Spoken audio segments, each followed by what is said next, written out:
Mr. President, I rise today to talk about an issue of incredible importance to my home state of West Virginia, to the presiding officer's home state of Virginia, and indeed our entire country. And that's the safety of our coal miners. Unfortunately, during the past 4 years, West Virginia has dealt with 3 significant mining disasters. On an early morning in January 2006, an explosion rocked through a central West Virginia coal mine, killing 12 people.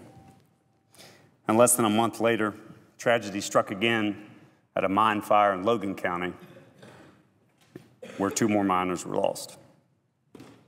And just this past spring, West Virginians mourned yet again when 29 of their neighbors were lost in the worst coal mining disaster in nearly half a century.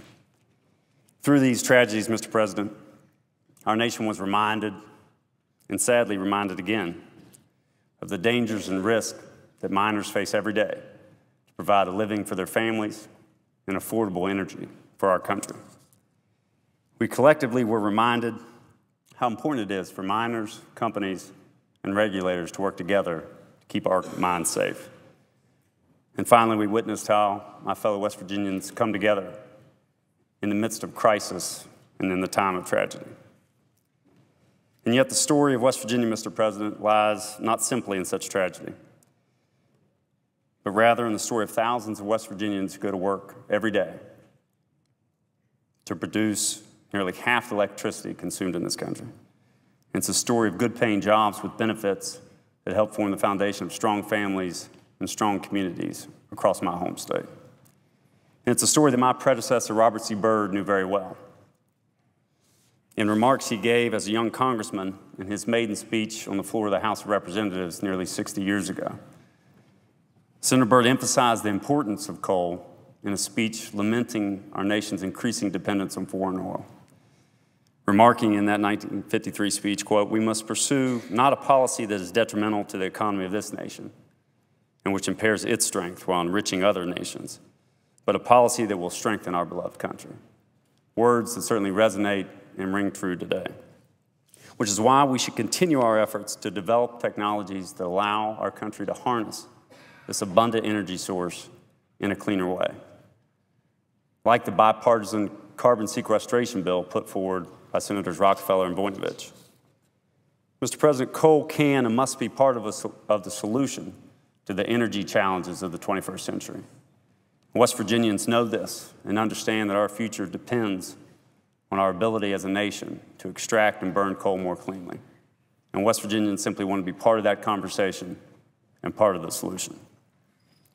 And as we move forward to ensure coal's vital role in the future of our economy, we must simultaneously also keep our focus on ensuring that mines remain safe.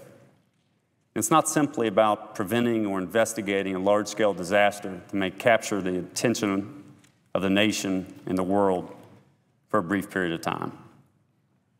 Rather, when tragedy strikes in a coal mine, it's usually far away from satellite trucks, international media, and the glare of television cameras. All too often, a coal miner is seriously injured or perishes or succumbs after a battle with black lung disease, and it is simply a community and a family that mourns quietly. Mr. President, I would note that in addition to the 29 miners lost at Upper Big Branch, another 15 coal miners have been killed on the job so far this year, and it's only September. Sadly, these deaths often go unnoticed by the country at large, but the loss is just as great and just as tragic to the families, which is why everyone must remain committed to coal mine safety each and every day and each and every shift. I know that my colleagues here in the Senate understand this and have taken this responsibility seriously. The changes brought about in 2006 after Sago and Aracoma were significant and positive. I was privileged to have played a small role in drafting legislation in West Virginia to help form part of the basis for the Federal Miner Act, the first comprehensive mine safety legislation passed by Congress in nearly 30 years. Our work, however, is not complete. In his final months of service to West Virginia and our nation, Senator Byrd was working with Senator Rockefeller to craft and push additional mine safety legislation. And during my brief tenure in this body, that has been a fight I've been honored to carry on. And although these efforts may not be completed during my tenure, I have every confidence that the Senate will continue its hard work on passing additional coal mine safety legislation. For Mr. President, there are serious issues that additional legislation is needed to address. We need comprehensive and targeted inspections and increased transparency in mine safety record keeping. We need a sophisticated and effective way to separate good operators from the bad. For those that are irresponsible, we need enhanced oversight and enhanced penalties.